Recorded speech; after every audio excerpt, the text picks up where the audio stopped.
प्रिय छात्रों, कक्षा 11 विषय गणित के अंतर्गत आज हम लोग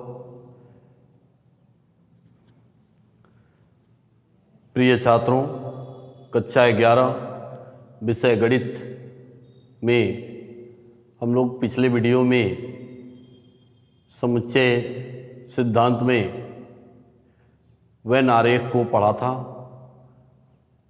अर्थात वेन डायग्राम्स के माध्यम से हम समुच्चय को किस प्रकार से व्यक्त करते हैं,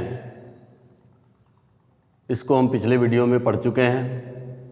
लेकिन पुनः हम एक बार उन चीज़ों को रिवाइज करते हुए आज समुच्चय के इस टॉपिक्स को कंप्लीट रूप से समाप्त कर देंगे। तो पिछले वीडियो में हमने इस बात को बताया था कि वेन आरेख जो है, अंग्रेज तर्कशास्त्री जॉन वेन थे जिन्होंने वेन आरेख के बारे में अपना सिद्धांत दिया था। उन्होंने इस बात को बताया था कि अगर हम समुच्चय को प्रदर्शित करना चाहते हैं तो वेन आरेख के माध्यम से हम समुच्चय को बहुत ही स्पष्ट रूप से प्रदर्शित कर सकते हैं।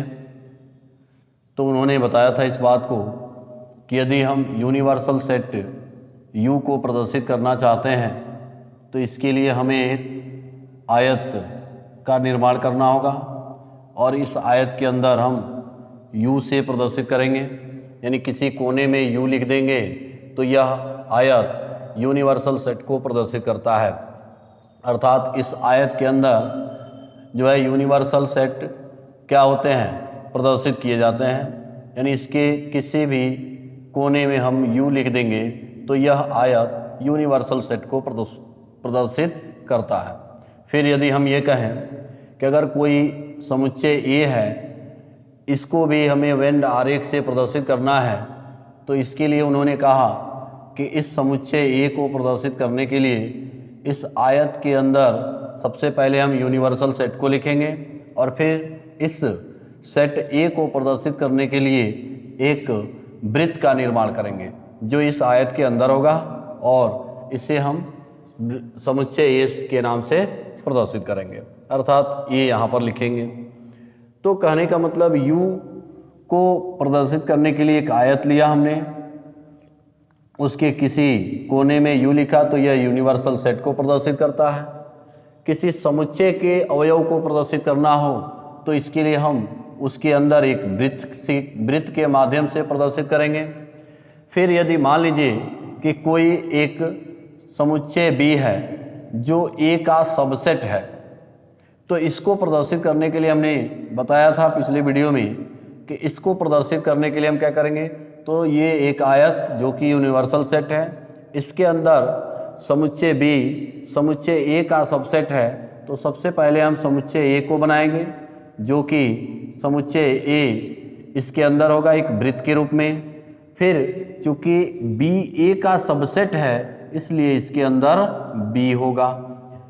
अब यानी कहने का मतलब यह है कि वेन आरेख का सीधा अर्थ यहाँ पर यह है कि हम किसी समुच्चय के अवयव को प्रदर्शित करना हो तो हम उसको पहले एक आयत के अंतर्गत लिखेंगे और इस आयत में केवल और केवल यूनिवर्सल सेट को दर्शाएंगे और इसके बाद अन्य जिस सेट को आपको दिखाना होगा, जिस समुच्चय को दिखाना होगा, उसे हम एक वृत्त के अंतर्गत दिखाएंगे और उस वृत्त के जो है उस वृत्त को हम इस समुच्चय के अंदर प्रस्तुत करेंगे, यानी लिखेंगे।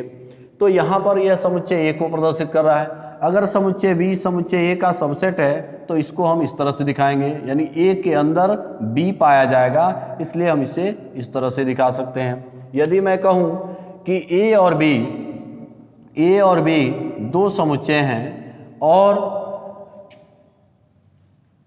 इन दोनों समुच्चयों में कोई ना कोई एक अवयव उभयनिष्ठ है, तो उसको हम कैसे दिखाएंगे। तो यदि कोई ना कोई एक अवयव उभयनिष्ठ है तो इसको दिखाने के लिए मैंने कहा था, पिछले वीडियो में बताया था कि यह समुच्चय A है तो इस समुच्चय बी को दर्शाने के लिए इस तरह का हम प्रयोग करते हैं। ये समुच्चय ए है और ये समुच्चय बी है, यानी कहने का मतलब है कि समुच्चय ए और बी में जब रिलेशन यानी किसी रिलेशन को दिखाना होगा तो ऐसे दिखाएंगे, यानी समुच्चय ए और बी को कम से कम एक ऐसा अवयव जो दोनों में कॉमन होगा। अगर मान लीजिए ए और ए कामा बी और सी 3 समुच्चय दिए गए हों, तो उनको दर्शाने के लिए हम क्या करेंगे भाई, 3 समुच्चय दिए गए हों तो यह एक समुच्चय ए होगा और एक समुच्चय यह बी होगा और एक समुच्चय यह सी होगा, जिसे हम इस प्रकार से दिखाएंगे। फिर इसके बाद यदि मान लीजिए कि हम ये कहें कि अगर समुच्चय ए बी और सी 3 समुच्चय दिए गए हैं तो इसको हमने ऐसे प्रदर्शित किया। तो जब ए और बी में कम से कम एक ऐसा अवयव जो दोनों में कॉमन था तो उसको प्रदर्शित करने का ये तरीका था। ए बी और सी में कुछ ना कुछ कॉमन होंगे, ए में हो सकता है, बी में या सी में कोई ना कोई एक उभयनिष्ठ होगा, तो हम उसको ऐसे प्रदर्शित करेंगे, यानी ए बी सी ये 3 समुच्चय को प्रदर्शित करता है। यदि हम कहें कि यहाँ पर ए और बी 2 समुच्चय हैं और दोनों में कोई भी अवयव कॉमन नहीं है, तो इसको हम ऐसे प्रदर्शित करेंगे, यानी वेन आरेख के माध्यम से ये समुच्चय जो है यूनिवर्सल सेट को प्रदर्शित करेंगे। तो एक समुच्चय ए है और एक समुच्चय बी है। अब चूंकि ये दोनों में कोई भी अवयव उभयनिष्ठ नहीं है तो हम इसको अलग अलग दिखा देंगे। ये समुच्चय ए और ये समुच्चय बी को प्रदर्शित करता है, क्योंकि ये दोनों में कोई भी अवयव उभयनिष्ठ नहीं है। अगर ए बी और सी ये 3 समुच्चय हैं और तीनों समुच्चय का कोई भी अवयव उभयनिष्ठ नहीं है तो हम इसे अलग अलग ऐसे दिखाएंगे, यानी तीनों समुच्चय ए बी सी को इस प्रकार से जो है दिखा देंगे। अब इसके बाद यदि हम ये कहें कि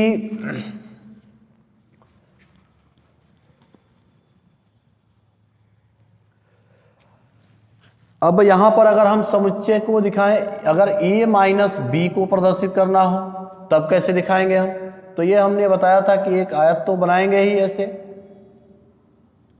ये एक आयत है, ये यूनिवर्सल सेट को प्रदर्शित करता है और यह ए है और ये समुच्चय बी है। देखिए ऐसा क्यों हमने किया, क्योंकि ए और बी को में कोई ना कोई एक रिलेशन होगा।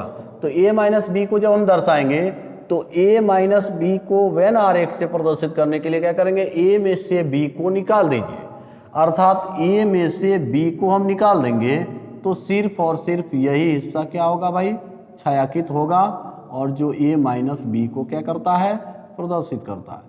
अब देख लीजिए ये जो समुच्चय ए है इसको हमने क्या कर दिया भाई, कलर कर दिया, यानी प्रदर्शित करने के लिए हम क्या करते हैं, छायांकित चिन्ह का प्रयोग करते हैं। तो ये छायांकित भाग क्या है भाई, ए माइनस बी को प्रदर्शित करता है। अब हम ये कहें कि बी माइनस ए को प्रदर्शित करना हो, बी माइनस ए को, तो इसका मतलब यह है कि इसे भी हम पुनः एक बार इस आयत के अंतर्गत बनाएंगे और एक समुच्चय ए और ये समुच्चय बी को प्रदर्शित करता है। तो ए और बी लिख दिया हमने। चूंकि b माइनस ए को दिखाना है तो यहाँ पे क्या होगा, b में से a को घटा दीजिए, तो ये है b में से a को निकाल दीजिए। तो b में से देखिए ये b है पूरा, इसमें से a यह पूरा हिस्सा निकल जाएगा तो यही ना बचेगा, यहाँ पर ये हिस्सा क्या होगा, बचेगा, जो कि क्या किसको प्रदर्शित कर रहा है, ये छायांकित भाग b माइनस ए को प्रदर्शित कर रहा है, b माइनस ए को प्रदर्शित करता है। ठीक है।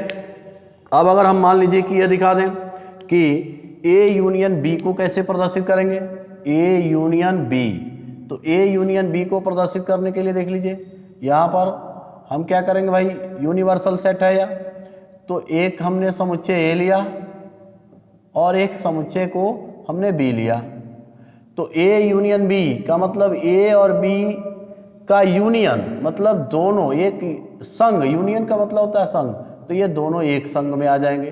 तो ये जो छायांकित भाग है वह ए यूनियन बी को क्या करता है भाई, प्रदर्शित करता है। यहाँ पर हमने ऐसे छायांकित कर दिया जो कि ए यूनियन बी को प्रदर्शित करता है। ठीक है।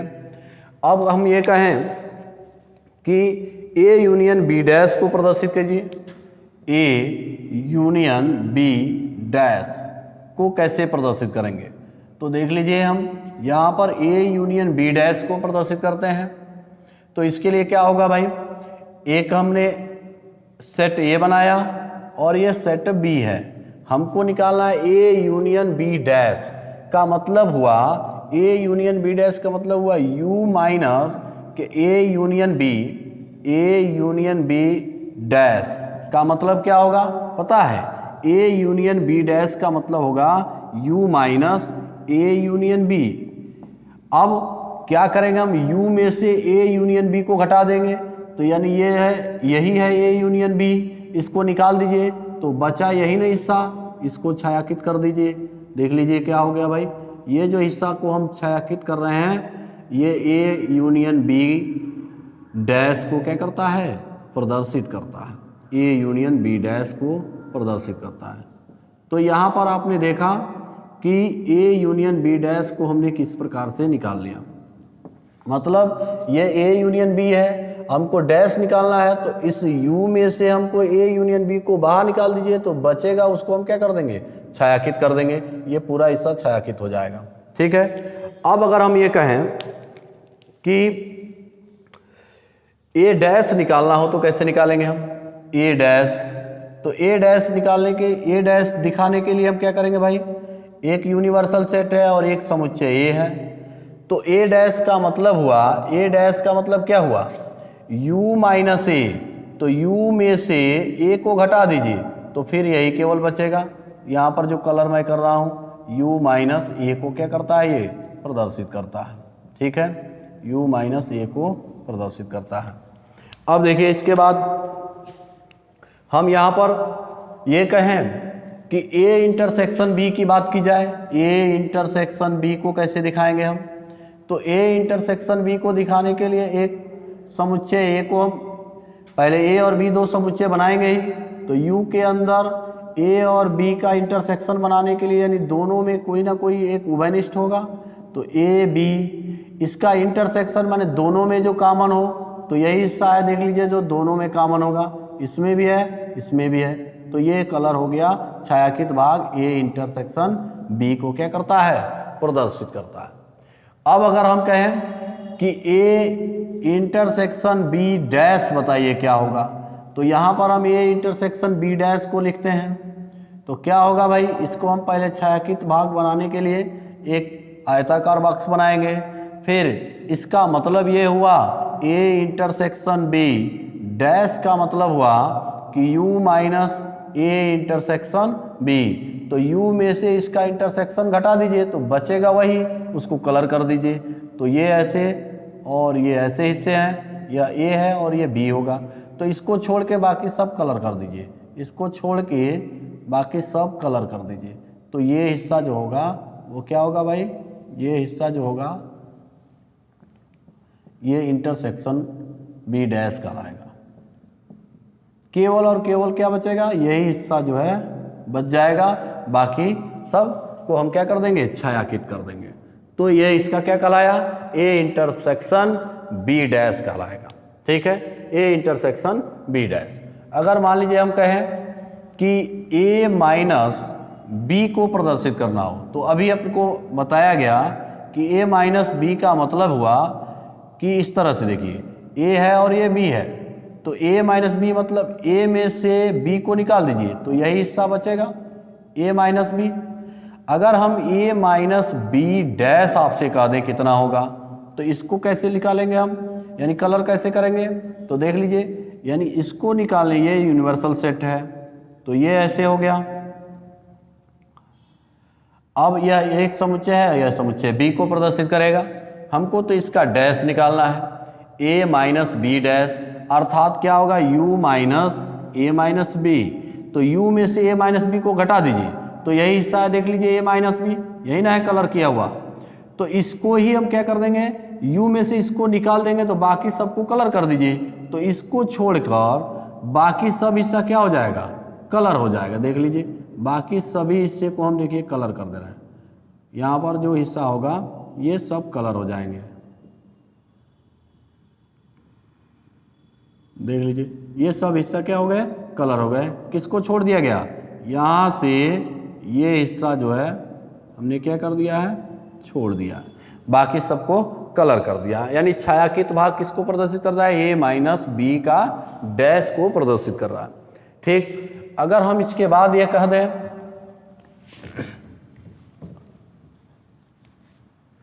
इसके बाद इस पर आधारित प्रश्नावली के क्वेश्चनों को आप सॉल्व कर लेंगे, क्योंकि मैं इसीलिए इसको बता दे रहा हूं।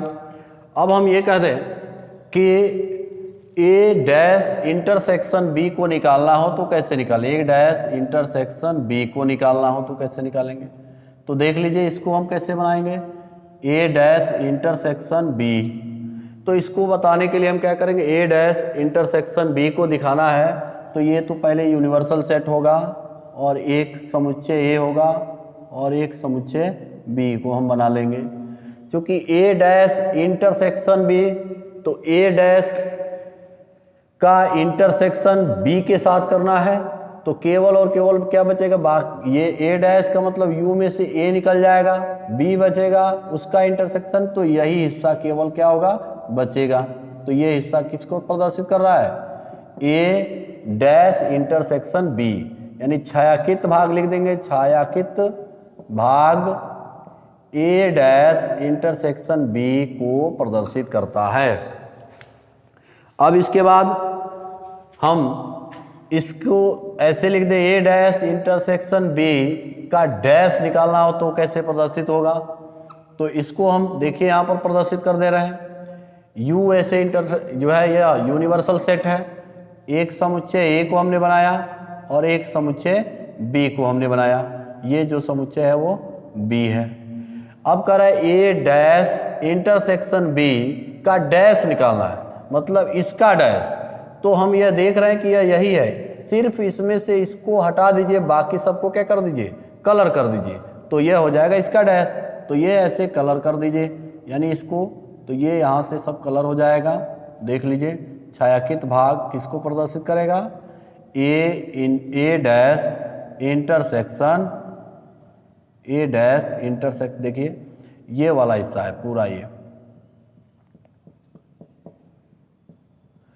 यहां से इसको कलर कर देंगे।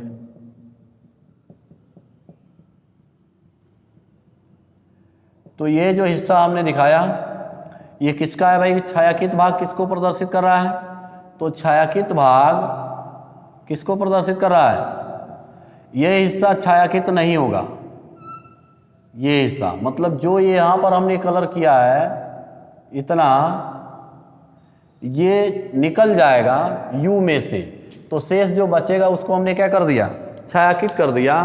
तो इस प्रकार हमने देखा कि ए डैश इंटरसेक्शन बी का डैश ये छायांकित भाग को प्रदर्शित कर रहा है। अब हम ये कहें कि A union B union C को कैसे हम जो है वेन आरेख द्वारा प्रदर्शित करेंगे। तो ए का बी के साथ यूनियन, उसके बाद सी के साथ उसका यूनियन, मतलब ये होगा कि यहाँ पर यह एक यूनिवर्सल सेट को प्रदर्शित कर रहा है। हमने बताया था कि इसको दिखाने के लिए हम ऐसे तीन समुच्चय को दिखाना है, तो ऐसे ये समुच्चय है, ये बी है और ये समुच्चय सी है। तो कह रहा है इन ए का बी के साथ यूनियन, तो ए का बी के साथ यूनियन में ये सब आ जाएगा। देखिए ये तो हिस्सा सब आ गया भाई ए का बी के साथ यूनियन में। अब इसके साथ सी का यूनियन कर दीजिए तो ये सी का भी यूनियन यही आ जाएगा, यानी इसका मतलब ये टोटल हिस्से क्या हो जाएंगे, कलर कर दिए जाएंगे। तो ये हो जाएगा A union B union C. देख लीजिए ये सब क्या हो गए, A union B union C को क्या करता है, प्रदर्शित करता है छायांकित भाग। ठीक है, अब अगर इसी का हम ये कह दें कि A union B intersection C कर दें हम, ठीक है, A union B union C हमने किया तो ये ऐसा आया। अगर हम यहाँ पर कह दें कि A intersection B intersection C निकाल दिया जाए, इसके उल्टा, तो ए इंटरसेक्शन बी और इंटरसेक्शन सी को तो कैसे निकालेंगे इसको, देख लीजिए A intersection B intersection C, ये इस तरह से एक समुच्चय बनाया हमने, एक दूसरा समुच्चय है और ये तीसरा समुच्चय है। समुच्चय ए है, समुच्चय बी है और ये समुच्चय सी है। ए इंटरसेक्शन बी, तो ए और बी का इंटरसेक्शन में ये पूरा हिस्सा पाया जाएगा, ये पूरा हिस्सा पाया जाएगा। अब कह रहा है इसका इंटरसेक्शन सी, तो इनका और इनका करेंगे तो केवल यही हिस्सा पाया जाएगा, तो इसको हम मिटा देते हैं और केवल कौन छायांकित होगा भाग, ये हिस्सा। तो केवल यही हिस्सा क्या होंगे भाई, छायांकित होंगे। तो ये A intersection B intersection C को क्या करता है, प्रदर्शित करता है। ठीक है, तो अब इसका एक अंतिम मैं बता दूं, एक लास्ट बताते हैं, इसके बाद ये वेन आरेख समाप्त हो जाएगा। अब इसके बाद अगर ये अंतिम ये है कि अगर ऐसे कोई पूछ दे कि ए माइनस बी और इसका इंटरसेक्शन पूछ दे, ए माइनस बी का जो है इंटरसेक्शन नहीं बल्कि यूनियन कर देते हैं। चलिए ए इंटरसेक्शन बी यूनियन क्या कह दें हम, B minus A, A minus B union B minus A को हम कैसे प्रदर्शित करते हैं। ठीक है, तो इसको प्रदर्शित करने के लिए क्या करेंगे हम, ऐसे पहले तो भाई एक आयत बनाएंगे ही हम। तो अब इस आयत में एक u होगा, इसके बाद एक समुच्चय ए, एक समुच्चय बी और एक समुच्चय सी को हम प्रदर्शित करेंगे, ए बी सी। अब देखिए इन दोनों में a माइनस बी, ए में से b को क्या कर दीजिए, निकाल दीजिए, तो ये होगा। ठीक है, ये वाला हिस्सा होगा। और फिर ये कह रहा है कि b माइनस ए, तो इसमें का ये हिस्सा होगा। ठीक है, अब देखिए चूंकि सॉरी यहाँ पर चूंकि c नहीं दिया गया है, हम इसको ऐसे बना देंगे, एक मिनट, ये इसमें चूंकि b ही है तो बस इसको हम ऐसे बनाएंगे। यहाँ पर देख लीजिए, ये एक समुच्चय a को प्रदर्शित करेगा और ये समुच्चय b को प्रदर्शित करेगा। तो a माइनस बी ये हो जाएगा और b माइनस ए ये हो जाएगा, देख लीजिए। और फिर कह रहा है क्या, इसका यूनियन, तो इन दोनों का यूनियन मतलब यही दोनों होंगे बस। ठीक है, तो ये हो गया b, यानी इस तरह से ये छायांकित भाग किसको प्रदर्शित कर रहा है, a minus B union b minus A को क्या करता है, प्रदर्शित करता है। अब यहां पर हम ये कह दें अगर कि a intersection b union c को कैसे दिखाएंगे, a intersection b union c को कैसे दिखाएंगे, तो इसको ऐसे दिखाएंगे हम, ऐसे देखिए, ये एक इंटरसेक्ट या यूनिवर्सल सेट है, 3 है तो तीनों को इसमें ऐड कर लीजिए। यह समुच्चय ए, समुच्चय बी और यह समुच्चय सी को प्रदर्शित कर रहा है। A intersection B union C, तो बी यूनियन सी का मतलब है कि बी का और ये सी का यूनियन में ये सब आ जाएगा, ये टोटल हिस्सा आएगा। और उसका इंटरसेक्शन का मतलब ए का इंटरसेक्शन, तो इसके और इसके इंटरसेक्शन में बस यही हिस्से आएंगे।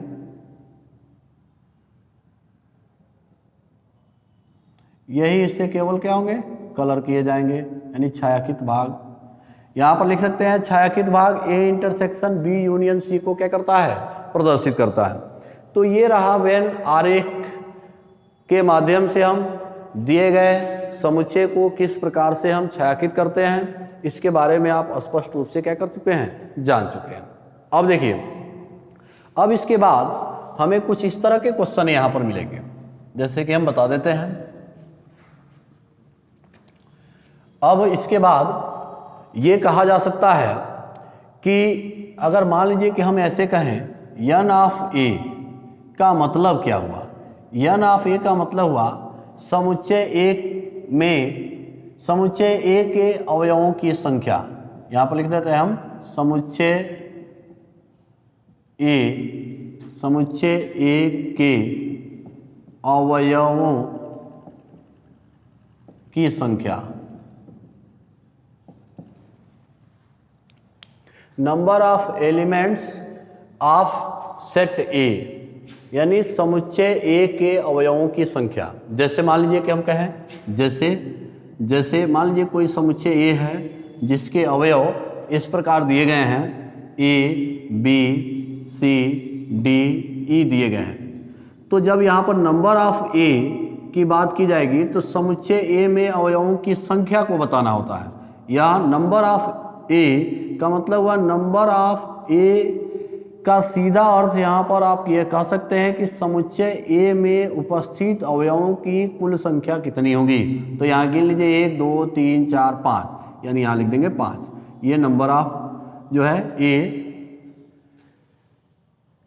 यहाँ पर हमने क्या कर दिया, समुच्चय ए में उपस्थित अवयवों की संख्या को बता दिया। अगर मान लीजिए कि इसी तरह से दिया हो, ऐसे दिया हो, number of A union B दिया हो, इसका मतलब क्या होगा भाई, number of A union B का सीधा अर्थ है कि समुच्चय ए, यानी समुच्चय ए यूनियन बी में उपस्थित अवयवों की संख्या लिख सकते हैं, समुच्चय ए यूनियन बी के अवयवों की संख्या। तो आप समझ चुके होंगे कि एन ऑफ ए का मतलब हुआ नंबर ऑफ जो है ए, यानी समुच्चय ए में उपस्थित अवयवों की संख्या। यहाँ पर N of A union B का मतलब हुआ कि समुच्चय ए यूनियन बी में उपस्थित अवयवों की संख्या। अगर हम ऐसे लिख दें number of A intersection B का मतलब हुआ समुच्चय ए इंटरसेक्शन बी के अवयवों की संख्या, ऐसे बात लिख सकते हैं हम। तो यहाँ पर हम कुछ अब इसी जो है चिन्ह का प्रयोग करके हम यहाँ पर बताएंगे कि इसका प्रयोग क्या है। नंबर ऑफ ए जो हम लिखे हैं इन समुच्चय ए, वो किस तरह से प्रयोग में इसका हम इस्तेमाल करते हैं, ठीक है। जैसे मान लीजिए कि हम ये कहें, एक हम यहाँ पर सूत्र लिख रहे हैं कि N of A union B, इसका मतलब क्या होगा। तो N of A union B का सीधा अर्थ यह है कि N of A plus N of B minus N of A intersection B.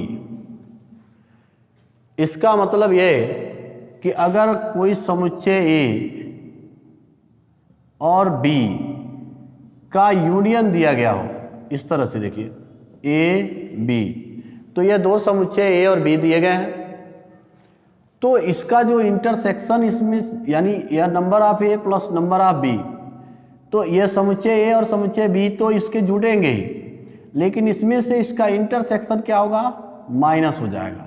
ये वाला हिस्सा क्या होगा, इसमें से माइनस हो जाएगा। तो number of A intersection B को हम क्या कर देंगे, माइनस कर देंगे, ठीक है।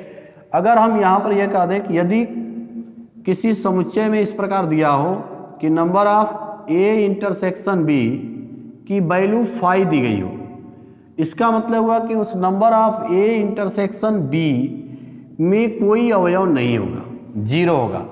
और जब कोई अवयव नहीं होगा तो इसका मतलब यहाँ पर ये वैल्यू क्या हो जाएगी, 0 हो जाएगी। तो ये जो वैल्यू होगी वह होगी number of A union B बराबर होगा N of A plus N of क्या होगा, बी होगा, ठीक है। तो ये हमारा फार्मूला हमारे सामने आ जाएगा, ठीक है। अगर हम यहाँ पर कहें कि जो है एक हम इस पर एक और सूत्र बता ही दें, जैसे मान लीजिए कि एक हम सूत्र और बता दें कि इस तरह से दिया हो, जैसे मान लीजिए कि यह कह दे कि a number of A union B union C दिया गया हो, तब क्या होगा। तो इसका मतलब हुआ कि number of A plus number of B plus number of C, लेकिन किसको अब घटाएंगे, तो number of A intersection B minus number of A intersection C minus number of B intersection C, और अब इसमें जुटेगा क्या भाई, तो number of A intersection B intersection C को क्या कर देंगे, हम जोड़ देंगे। जैसे हम इसको सूत्र को लिख देते हैं, अगर इस तरह से दिया हो नंबर ऑफ ए जो है number of A intersection B number of A union B union C दिया गया हो, तब हम क्या करेंगे, तो इसके लिए होगा number of A plus number of B plus number of C minus number of A intersection B minus number of B intersection C minus number of जो है अब यहाँ पर ए इंटरसेक्शन सी, और प्लस होगा number of A intersection B intersection C. तो ये हमारे पास एक फार्मूला हो जाएगा, ठीक है, जो कि मैंने यहाँ पर लिख दिया है।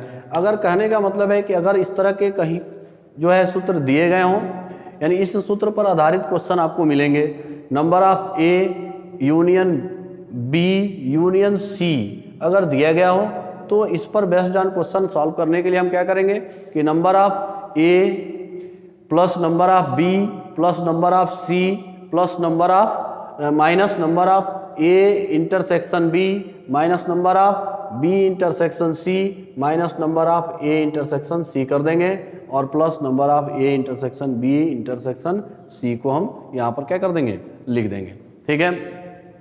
तो अब देखिए, इस पर आधारित मैं एक क्वेश्चन आपको सॉल्व करा देता हूँ। जैसे मान लीजिए कोई क्वेश्चन हमें सॉल्व करना हो, इस पर आधारित कोई क्वेश्चन इस तरह से दिया हो।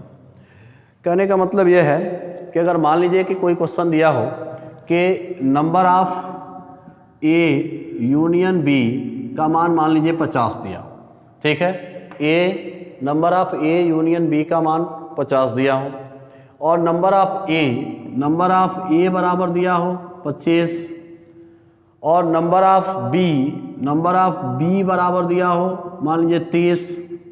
तो आपसे कहे number of A intersection B का मान बताइए कितना होगा, तो हम कैसे निकालेंगे? तो इसका सीधा अर्थ है कि हम चूंकि यह जानते हैं कि number of A union B बराबर क्या होता है, number of A plus number of B plus number of minus number of A intersection B लिख देंगे हम। अब क्या होगा, तो इसमें मान भर देंगे हम। मान भर दीजिए, इसका मान दिया है 50 बराबर नंबर ऑफ ए 25 और प्लस हो गया 30 minus number of A intersection B. इसको इधर लाइए, इसको इधर ले जाइए, तो यन of number of A intersection B बराबर कितना होगा, तो ये हो गया 55, और ये प्लस है तो उधर जाएगा तो माइनस होगा 50, तो ये हो गया कितना 5। तो number of A intersection B की वैल्यू कितनी हो गई, 5 हो गई, ठीक। इसी तरह से कोई क्वेश्चन आपके सामने आ जाए, मान लीजिए कि हम एक क्वेश्चन यहाँ पर बता भी देते हैं कि अगर कोई क्वेश्चन ऐसे दिया हो, हम क्वेश्चन को बोल देते हैं, आप कॉपी में नोट कर लीजिएगा ताकि समझ में आएगा। तो जैसे मान लीजिए कि कोई क्वेश्चन इस प्रकार का है कि एक स्कूल में 20 टीचर हैं, माने 20 अध्यापक हैं, जिसमें 2 टीचर मान लीजिए कि, या 2 ना कह के हम 12 कह देते हैं, तो 12 टीचर ऐसे हैं जो मैथ पढ़ाते हैं, और 5 टीचर ऐसे हैं जो मैथ और फिजिक्स दोनों पढ़ाते हैं। तो अगर ये कह दिया जाए कि ऐसे कितने टीचर्स हैं जो केवल फिजिक्स पढ़ाते हैं, मेरे क्वेश्चन को एक बार फिर से आप सुनेंगे। हमने कहा कि एक स्कूल में कुल 20 टीचर हैं, जिनमें से 12 टीचर ऐसे हैं जो मैथ पढ़ाते हैं, उसके बाद 5 टीचर ऐसे हैं जो मैथ और फिजिक्स दोनों पढ़ाते हैं। तो आपसे यह पूछ दिया जाए कि ऐसे कितने टीचर हैं जो केवल और केवल फिजिक्स पढ़ाते हैं। तो देखिएगा ऐसे क्वेश्चनों को हम कैसे सॉल्व करते हैं। यहां पर कहा गया कुल कितने टीचर हैं, तो कुल कितने टीचर है भाई, 20, यानी मैथ और फिजिक्स पढ़ाने वाले संघ में जब बात करेंगे हम, तो इसको लिख सकते हैं N of M union P, यानी मैथ फिजिक्स। ये कितने हैं भाई, 20 हैं। फिर कहा जा रहा है क्या कि 12 टीचर ऐसे हैं जो क्या करते हैं भाई, केवल मैथ पढ़ाते हैं। तो यहां पर N of M is equal to कितना है, 12। और फिर कह रहा है कि 5 टीचर ऐसे हैं जो मैथ और फिजिक्स दोनों पढ़ाते हैं, मतलब दोनों में कॉमन है। तो N of M intersection P, यानी मैथ इंटरसेक्शन फिजिक्स, ये कितने हैं, 5 हैं। तो आपसे पूछा जा रहा है क्या कि आप बता दीजिए कि कितने ऐसे टीचर हैं जो केवल फिजिक्स पढ़ाते हैं। नंबर ऑफ फिजिक्स पी का मान आपसे पूछा गया है। तो आप इसको जानते हैं कि चूंकि हम जानते हैं क्या कि number of M union P बराबर क्या होगा, number of M plus number of P, और फिर माइनस क्या होगा, number of M intersection P. मान भर दीजिए इसमें, यह है कितना 20 बराबर नंबर ऑफ एम कितना है 12 प्लस नंबर ऑफ पी यानी फिजिक्स वाले को निकालना है माइनस नंबर ऑफ एम और पी कितने हैं तो यह 5 है। ये इधर आएंगे तो क्या होंगे 25 यानी 20 प्लस 5 हो जाएंगे तो ये 20 प्लस 5 बराबर कितना हो गया 12 प्लस नंबर ऑफ फिजिक्स। तो कितना हो जाएगा अब ये इधर आ जाएगा 25 और माइनस 12 बराबर कितना हो गया नंबर ऑफ फिजिक्स। तो 25 में से 12 को घटा दीजिए तो 5 में से 2 घटाएंगे तो होगा 3 और यहाँ पर इसमें से घटाएंगे 2 में से 1 घटाएंगे तो 1 अर्थात नंबर ऑफ फिजिक्स की वैल्यू कितनी हो जाएगी यानी पढ़ाने वाले जो उस स्कूल में फिजिक्स पढ़ाने वालों की संख्या कितनी होगी 13 होगी। देख लीजिए यहाँ से हमने 25 में से 12 को क्या कर दिया माइनस कर दिया। तो इस प्रकार आप इस टाइप्स के सवालों को आसानी से कर सकते हैं। तो यहाँ पर मैंने कंप्लीट रूप से आपको समुच्चय को अध्ययन कराया है। अब आप क्या करेंगे इनसे संबंधित जो भी क्वेश्चन होंगे उनको सॉल्व करिएगा। हम इसके बाद के अब चैप्टर को पढ़ाएंगे। तो आज के इस वीडियो में इतना ही। धन्यवाद।